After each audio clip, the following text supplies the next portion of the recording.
আরে তাই তো, শুভেন্দুদাকে ভোটটা দিয়ে কাকার হচ্ছে না আজ ঠাই। গরিবের জন্য কার কাছেতে বলো তো ন্যায্য বিচার চাই। বুলডোজার চলবে কত বঙ্গে গরিব মানুষের ওপরে? হোক প্রতিবাদ নিষ্ঠুর বঙ্গে গরিবের ঘর বাড়ি উচ্ছেদের এই ব্যাপারে। বিজেপি সরকার গরিবের রক্ত খেকো, বঙ্গে গরিবের রক্ত চুষে খাচ্ছে। গরিবের বাড়ি উচ্ছেদ দেখে সত্যি করে বলো তো, তোমাদের মন থেকে কি কান্না পাচ্ছে?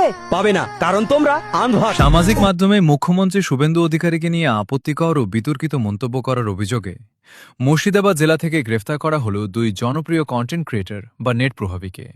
ধৃতদের নাম ফিরোজ আল মামুন এবং রাজেশ মণ্ডল। পুলিশ সূত্রে জানা গেছে, ধৃত দুই যুবকেরই বাড়ি মুর্শিদাবাদের ডোমকল থানার ঘোড়ামারা গ্রাম পঞ্চায়েতের কামুরদিয়াড় এলাকায়। কি ঘটেছিল? পুলিশ ও স্থানীয় সূত্রে খবর, ফিরোজ আল মামুন এবং রাজেশ মণ্ডল দীর্ঘদিন ধরে সামাজিক এবং রাজনৈতিক বিভিন্ন বিষয় নিয়ে ভিডিও তৈরি করে ফেসবুক ও ইউটিউব সহ বিভিন্ন সামাজিক মাধ্যমে পোস্ট করতেন। সমাজ মাধ্যমে কন্টেন্ট ক্রিয়েটর হিসেবে তাদের যথেষ্ট পরিচিতি ও জনপ্রিয়তা রয়েছে। কিন্তু সম্প্রতি বর্তমান মুখ্যমন্ত্রীকে নিয়ে তাদের তৈরি একটি কন্টেন্ট বা ভিডিওকে কেন্দ্র করে সমাজ মাধ্যমে তীব্র বিতর্ক তৈরি হয়।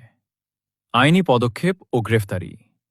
এই বিতর্কিত ভিডিওর জেরে ডোমকল থানাতেই ওই দুই নেট প্রভাবীর বিরুদ্ধে একটি লিখিত অভিযোগ দায়ের করা হয়। নির্দিষ্ট অভিযোগের ভিত্তিতে রবিবার রাতে ডোমকল থানার পুলিশ কামুরদিয়াড় এলাকায় অভিযান চালিয়ে ফিরোজ আল মামুন ও তার সঙ্গী রাজেশ মণ্ডলকে গ্রেফতার করে। ধৃতদের বিরুদ্ধে সুনির্দিষ্ট ধারায় মামলা রুজু করা হয়েছে। সোমবার তাদের বহরমপুর আদালতে পেশ করা হলে বিচারক মামলার গুরুত্ব বিবেচনা করে ধৃতদের 5 দিনের পুলিশ হেফাজতের নির্দেশ দিয়েছেন। উস্কানিমূলক বার্তা ছড়ানো এবং মানহানির এই ঘটনায় আর কেউ জড়িত আছে কিনা তা খতিয়ে দেখতে তদন্ত শুরু করেছে ডোমকল থানার পুলিশ।